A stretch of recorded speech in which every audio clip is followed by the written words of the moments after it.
Welcome to the Real Estate Pros Show, where we interview real estate investing professionals from coast to coast, as well as the service providers that serve the real estate investing industry. Our goal is simple: share what's working now to help you improve and scale your business to the next level and meet the pros that can help you get there. Real Estate Pros is powered by Investor Fuel, America's leader in helping real estate investors and professionals build the business you need to live the life you've always dreamed of. Let's start today's show. Property insurance for real estate investors doesn't have to be difficult, but it does need to be there to protect you when you need it. MyInvestorInsurance.com not only provides insurance at 15 to 30% cheaper than traditional agencies, it's built specifically for real estate investors like you. You can set up an account in about 2 minutes, get quotes on properties, turn on and turn off insurance for your fix and flip or rental properties in around 2 minutes without having to talk to anyone directly, all through our portal. There's no better way or faster way to make sure you've got the coverage you need to protect you, and no more lengthy policies either. Once you're set up, you're billed monthly and prorated by the day for however long your policy is active. It's powered by MSI, the third largest independent MGA, with 1.5 million customers and more than $1 billion in cumulative premiums written. Get set up today in about 2 minutes at myinvestorinsurance.com/fuel. Welcome back to the show, where we interview the nation's leading real estate entrepreneurs. It's your host, Stephen Schmidt, and I have a living icon in the studio here today. I've got perhaps the biggest personality in mortgages. He's got over 1 million followers on Instagram. He's the founder and CEO of eMortgage Capital, which is a nationally recognized mortgage brokerage, one of the largest in the country, if not the largest, which I'll let him clarify on. But we're going to get into an incredible conversation here today with Joseph Shalaby about his rise to massive success and how he's doing multiple different things and doing more in 24 hours than most people get done in 3 months. So we'll get right into it. But before we do, just remember, at Investor Fuel, we help real estate investors, service providers, and real estate entrepreneurs 2 to 5x their businesses so they can build the businesses they've always wanted in order to live the lives they've always dreamed of. With that being said, Joe, welcome to the show. Hey, thanks so much for having me, Steven. Glad you're here, my friend.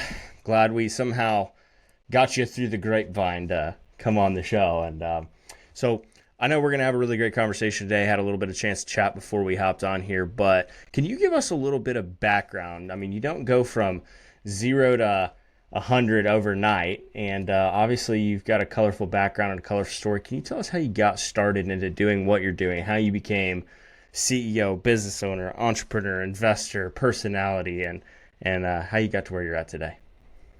I mean, so I was a theater minor in college, and I think it kind of all spun off from, just being a performer just to where I'm at now. I'm the founder CEO of eMortgage Capital. We got about 900 independent loan officers, probably a couple hundred branches nationwide.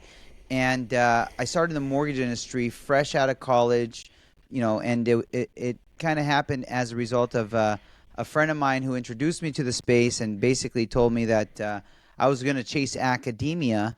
I was going to seek getting a doctorate in sociology and just kind of hang out. I was in Santa Barbara. I went to UCSB and just wanted to hang out and surf and go to the beach all day long. And he's like, you know what? You're going to be dead broke making $80,000 a year. You're never going to be able to live in Newport Beach. And I was forced to leave Santa Barbara and go to grad school because I wanted to get my PhD in Santa Barbara. So in that time when I was getting my master's in sociology, I kind of just reconnected with my history here in Newport Beach. And I realized quickly that academia wasn't going to keep me in Newport Beach. So I entered the space that at the time, this was pre-crash, 2008. All the people making tons of money were in the mortgage space. So I decided and I elected to basically go into the mortgage space. And my journey into entrepreneurship started as a result of misfortune, where the person that I'd worked for basically took my commissions in multiple occasions, and I was just kind of sick and tired of getting taken advantage of. So I said, you know what? I'm just going to start my own company. I'm sick of all these people, taking advantage of my hard work, my labor, and I'm over here just grinding all the time. And every time I think I'm going to make a big payday, they just play with my commissions. Stop living on an island and join the #1 mastermind in America for professional real estate investors. Investor Fuel is a community of hundreds of the nation's top investors working together to build stronger businesses and better lives. In addition to the amazing community of real estate investors acting as a board of advisors for one another, Investor Fuel members have access to 100% funding on purchase and repairs for our members only, a health insurance program, and benefits and discounts that more than pays for the membership of most of our members, meaning it's actually costing you money to not be a member of Investor Fuel. If you're looking to scale your business and build a business that allows you to live the life of your dreams, please visit investorfuel.com today and book a call with our team. So as a result, I was kind of forced into starting my own mortgage company, my own brand, and I've been an entrepreneur effectively since I was like 14, so it was kind of in my bones. The difference with a mortgage company is that you had to have the proper licensing, incorporated, etc. So I never did like a legitimate company as a youth, but I was ready for it because in those times of tribulation, you're kind of forced into a position where you got to step up. So after I was taken advantage of one last time, I was about 21 years old. I said, forget it. I'm going to get my broker's license. Got my broker's license, started my first mortgage company in 2005. And sadly, the industry crashed in 2008. But, I was crushing it, was able to buy my first house at 25 years old in Newport Beach. Sadly, the industry crashed, so I lost it at 29, 28. But the journey of entrepreneurship has been one of, a lot of triumph and a lot of struggle. And being in the mortgage industry, we're in a very cyclical market.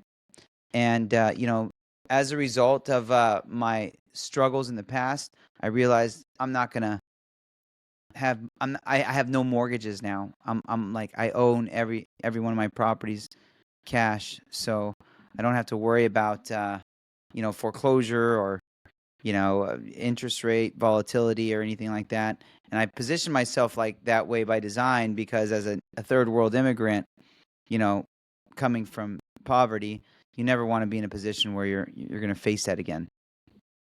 So I started real young in the mortgage space. Started at 21, and here I am. I'm 43 years old. So all I know basically is the mortgage industry. Last 22 years, been in this space, and I continue to kind of scale and grow and teach other people. And now the whole purpose of our business is just to serve our loan officers, get them to a position where they can grow and multiply and just dominate.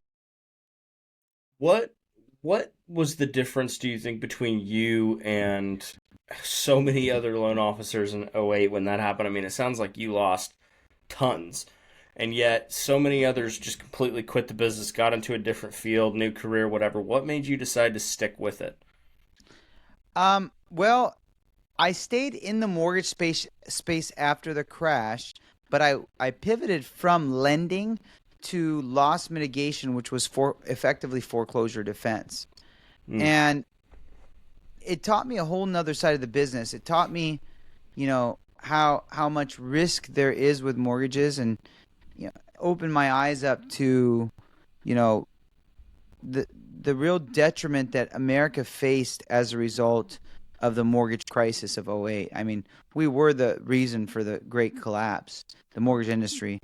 And being on the other side and helping Americans navigate their potential home loss was really an eye-opening experience for me.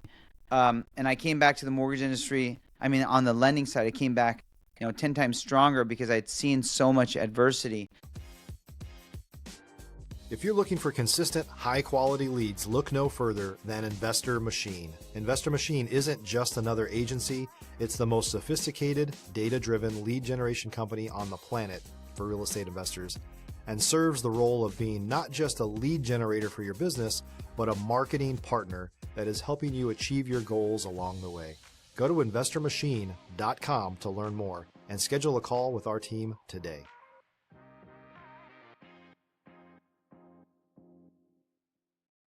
And matter of fact, my loss mitigation company took off. We were doing tons of business. I opened a big floor. We were one of the biggest in the country.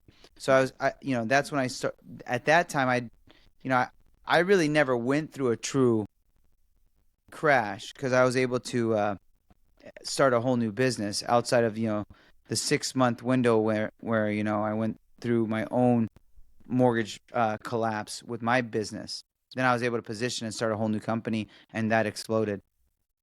But I think what set me apart is just I'm just relentless when it comes to my work ethic, and um, I'm a very good networker. So I was able to start a whole new company because of my contacts. I was well positioned to with all of my network, and I was able to immediately pivot because I had a roadmap, and that just shows you the power of having a powerful network. Because when things are bleak and there's opportunity somewhere else, and you see that there's opportunity somewhere else, you have a friend that say, hey, this is the roadmap, this is what you got to do, you can pivot. But if you don't have a solid network with successful entrepreneurs, how are you going to figure out what's your next move? You got to like just I guess ChatGPT it nowadays. Yeah, I guess there's some truth in that. But what is your secret to building long-term relationships with other entrepreneurs? What did you have to do? And what I've noticed is a trend with big entrepreneurs is none of them are self-seeking. They're always of service. So I'll give you an example. One of my favorite people that have been helpful for me is a gentleman by the name of Dan Fleischman. The moment I met him is he just immediately started serving me, putting me in touch with as many people as he knew that could fill a void in my business. So he just puts me on threads with people all day long till this very day for it's been like 2 years. And he's just like, hey, meet this guy, meet that guy. So it's like you just seek to serve. And that's really, a godly thing to do effectively anyway. But when you look at it in a place where I run in circles where everyone's a founder and CEO, everyone's a best-selling author, everyone's a podcaster, everyone's a motivational speaker, entrepreneur. It's like all these people don't need money. They're not self-seeking. They want to be of service. They want to do good for mankind, and that's the mindset you have to have. You can't be self-seeking. God doesn't want you to be self-seeking. And the people who I like to associate with are not self-seeking. They're just go-givers. They're not they're not people that just want to just take and get from other people. They want to give. So the biggest thing for me was like I immediately just wanted to be of service. And I keep that mindset. I don't ever look at money as my driver. I never did, and I still don't. I learned from a spiritual mentor of mine years ago that you do God's work, he always does your work. Period.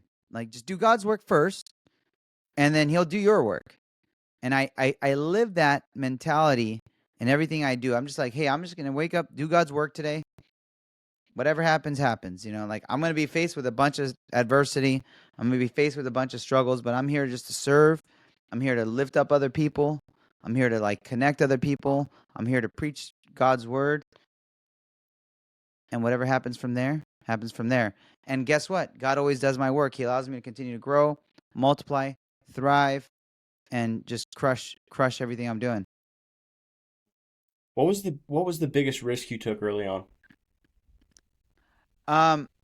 So the biggest risk I feel I took was just starting my own mortgage company when I was young, because I had to take several months off and make no money and study for the broker's exam. And then from there I had to go through the whole process of setting up a company and getting it licensed. So there was a period there where I literally made $0 for 6 months.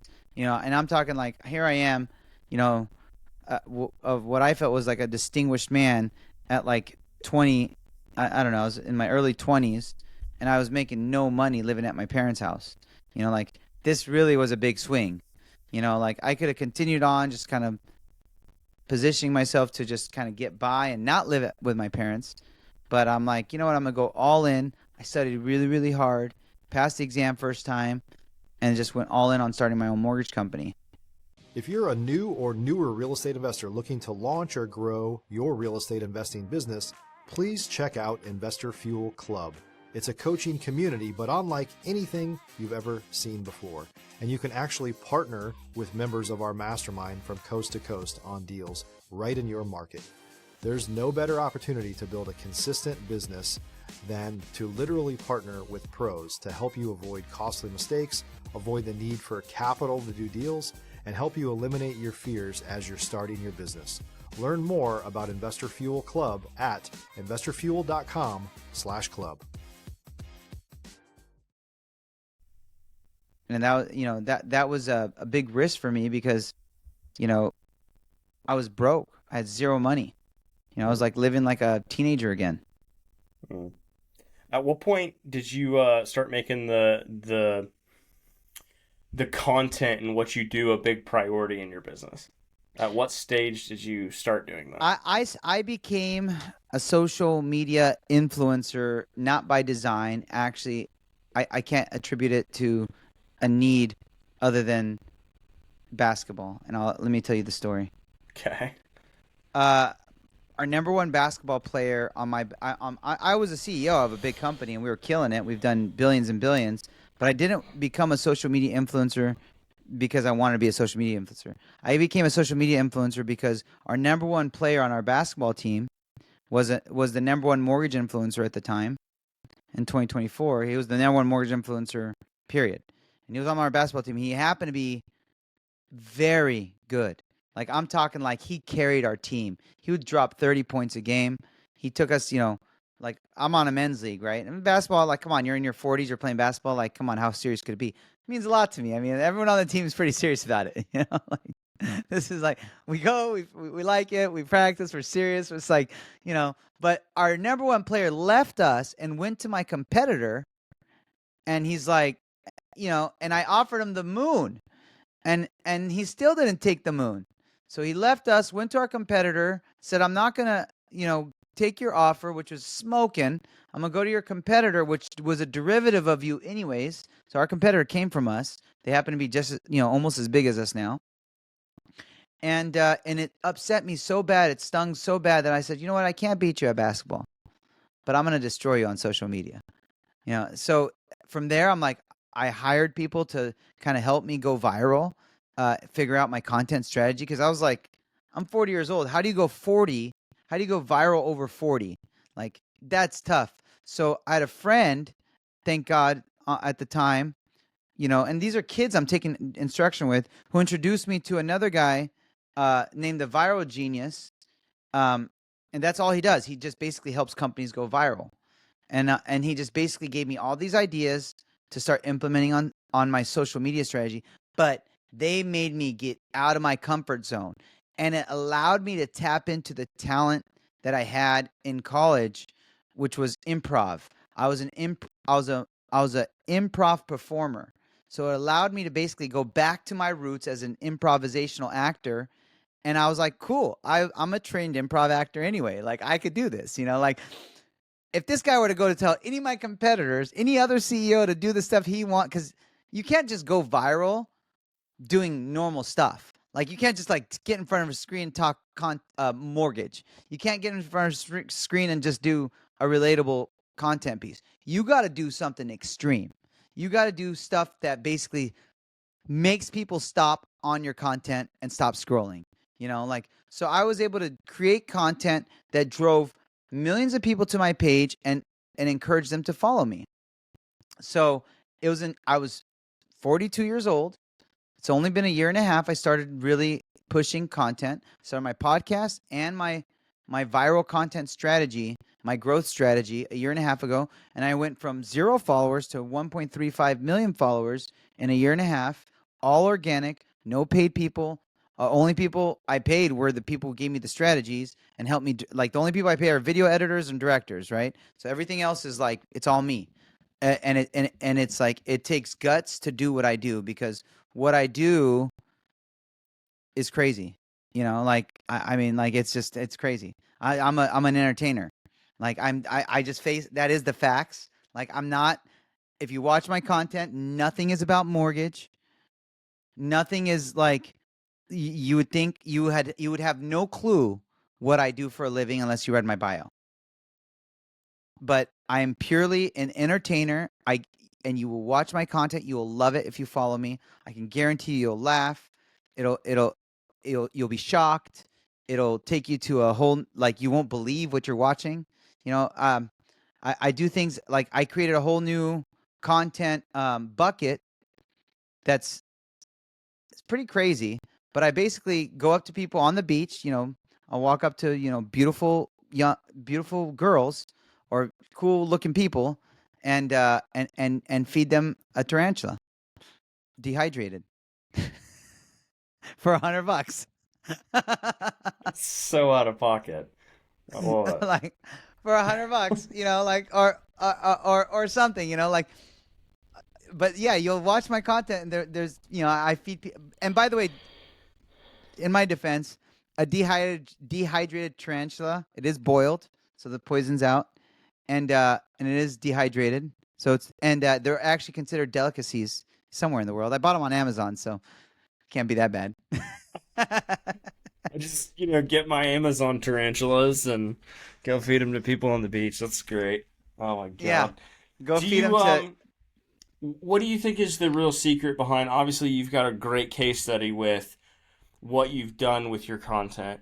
What do you think the real secret is behind what you've done that makes something go viral? Obviously, nobody's like, if you're in life insurance, you're talking about life insurance, no one's going to watch your videos. If you're in mortgages, you're talking about mortgages, no one's watching your shit. Nobody's watching nobody cares about Mortgage Joe. Nobody. Right. No one. There is the guy who was the number one influencer at the time for mortgage. He hit 400,000 followers and he stopped because he started doing it like in 2017 when the algorithm was allowing you to grow off boring mortgage content somehow, some way. But he literally has stopped growing. I'm 3 times his size, but I keep growing. Like, so the algorithm doesn't feed you. No one wants to go on social media they only want entertainment. So you think about, how do you go viral on social media? Entertain people. What does entertainment look like to you? Then it probably looks like that to a lot of other people. So nobody cares about Mortgage Joe. They care about Joe. Be me. Like, so as a result, it's allowed me to have like I'm a creator. I'm an actor. So it allows me to have my creative expression. If you want to go on viral on social media, you just got to be creative. And no one wants you. They don't want Mortgage you. They want you. They want like Steven as in his like true state, his authentic self. So whatever that means that's different for everybody. So, if it's tattoos, it's tattoos. If it's motorcycles, it's motorcycles. If it's, wild antics, it's wild antics. If it's pranks, it's pranks. But it's got to be entertainment. So, like I told you, Steven, earlier in our discussion, like, my channel produces 15 to 30 million views a month. The average TV channel produces 2 million. So you think of, and I said this on my speaking engagement last week in New York, television is just views. Social media is interactions. So you think about the difference in engagement. When people watch my content, they engage with it. They don't just view it. They like it. They comment on it. They share it. They save it, yada, yada. So actually, my 20 million views are much more effective than a cable channel's 2 million views. Because they just watch it on TV, but you don't even know if they're watching it. Because you're doing something. No one's watching TV. In 2 years from now, we're going to be talking about TV like in past tense. Like, I was almost going to start talking about TV in past tense now. Because that's how, like, the only thing I watch on TV are the finals. Are like sports games. Like, who watches TV? Like Netflix, sure. Right? Like, TV is is going to be archaic for the next generation. I agree. It's becoming more and more archaic by the day. But, so I treat my social media the same way as a television company. I got my entertainment channel. You come, you watch my channel, and then if you click on my stories get 10 to 15,000 views and climbing a story. And I could post. I market on my stories. I put out my daily market updates on my stories, so you know I'm doing mortgage. You know that I'm a thought leader. You know that I'm talking about interest rates and the Fed and da da da da da. And you're forced to watch my boring story about the interest rates and the markets and the housing issues that we're facing and yada yada and where the market is going. And if you're interested, you watch it.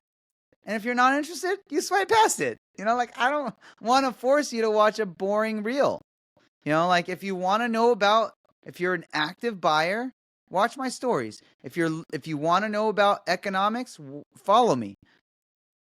And that's where I'll talk about my books, and that's where I'll talk about my webinar to join the company. The whole purpose of me blanket marketing is to grow the company.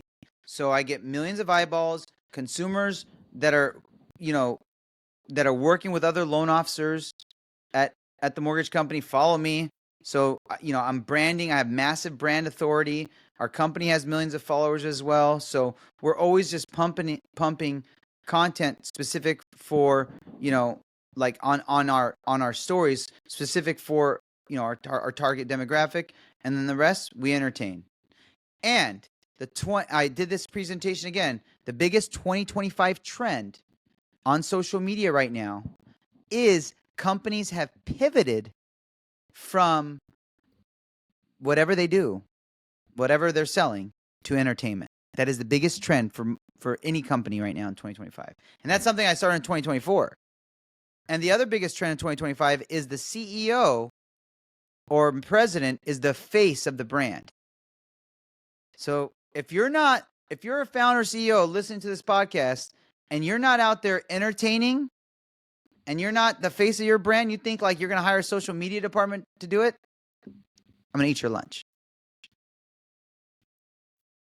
If you had to go back to the beginning when you started, but you could take all of the knowledge that you've gained over the past several decades, what would you do different and what would you do the same? What I would do different is I wish I started this in like 2015. Oh my God.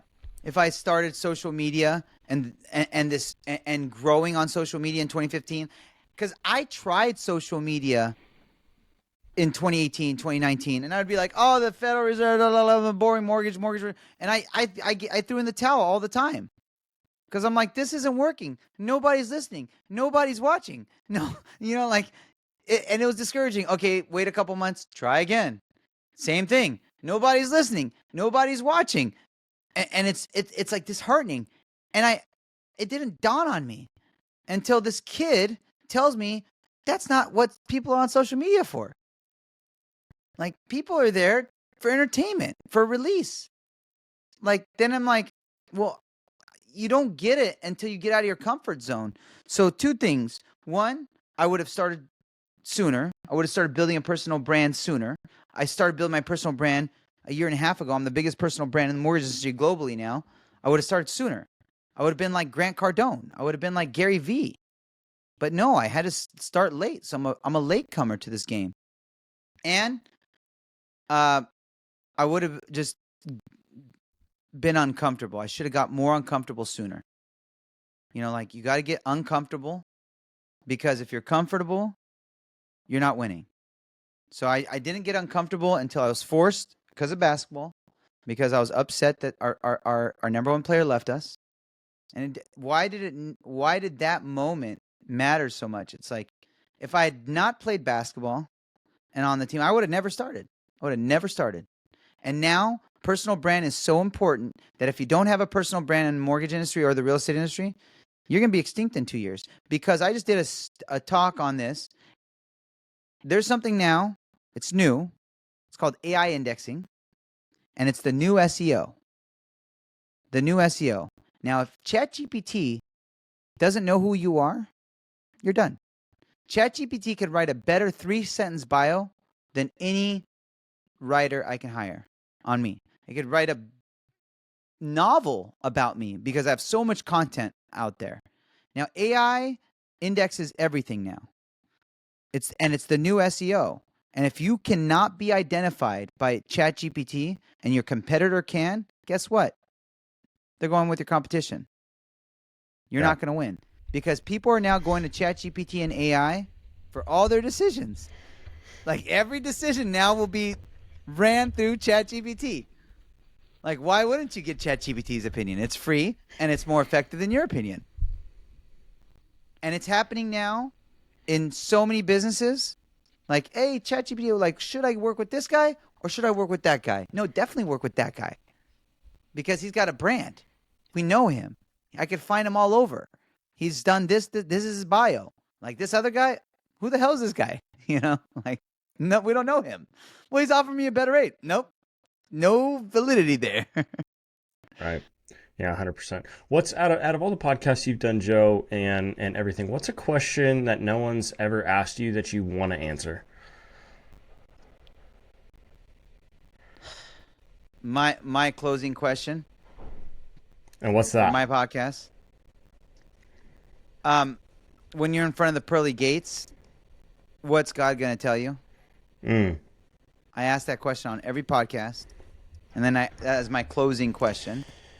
And then my opening question is like, what's your morning routine, which people have asked me. You know, so I have like I take people on like a physiological journey, I like to call it on my podcast. Love that. So I mean, with that being said, when you're standing at the pearly gates, what's one thing that God's going to say to you? You know, that no one's asked me that before, so that's my question. But you've done good, you've served, you put in, you do your best.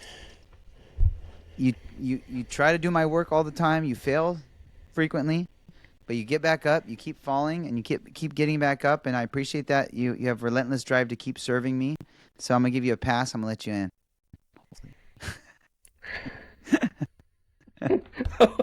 the casual contingent, hopefully, at the end got me. Oh man. Well, Joe, tell these people where they can connect with you for more, where they can go follow you and join the Joseph Shalaby TV show. Where can they go connect with you for more? Yeah. Find me on all channels: Instagram, TikTok, YouTube, Facebook, X. Joseph Shalaby. Follow JOSEPHSHALABY.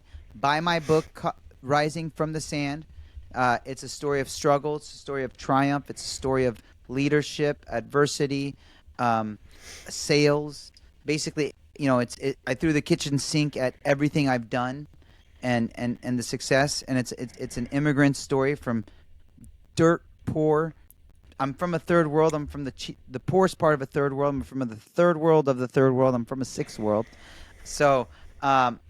And then watch my show, Coffees for Closers. You could find it anywhere. It's just Coffees with a Z. You don't have to just look up Coffees spelled with a Z. It'll pop up everywhere on every platform. And that's it, Joseph Shalaby. And then if you follow Joseph Shalaby, you'll be able to find my podcast and eMortgage Capital, my company. There you go, folks. Go show them some love from the Real Estate Pros and Investor Fuel.